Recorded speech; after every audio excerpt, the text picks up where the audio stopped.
Hello বিজয়, কেমন আছিস? আরে অলোক, অনেকদিন পর তোর ফোন পেলাম। কেমন আছিস? কবে এলি বিদেশ থেকে? কাল রাতেই তোকে খুব মনে পড়ছিল। ভাবলাম ফোন করে খবর নিই। দারুণ হয়েছে রে। এবার কবে দেখা করবি বলো?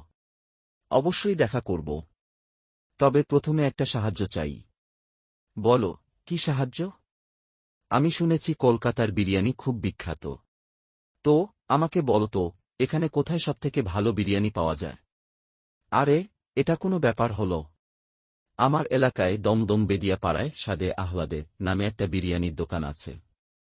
ওখানকার বিরিয়ানি একেবারে লাজবাব। সত্যি? নামটা বেশ মজার শোনাচ্ছে। একবার খেলে বুঝবি রে। চিকেন, মটন, এগ সবকিছুর বিরিয়ানি অস্থির। আর দামের দিক থেকেও বেশ পকেটসি। দারুণ। তাহলে কাল তোর সঙ্গে দেখা করব আর স্বাদে আহ্লাদে দেখতে যাব। সেটাই করো। দমদম এসে একবার না খেয়ে গেলে জীবনের বিরাট ক্ষতি। ঠিক আছে ভাই। নিশ্চয়ই। ঠিকানা হচ্ছে ২-৩ বেদিয়াপাড়া, সাউথ দমদম, কলকাতা ৭৭। মোবাইল ৭৯৮০৭৮২৯৫২। ঠিক আছে, দেখা হচ্ছে কাল।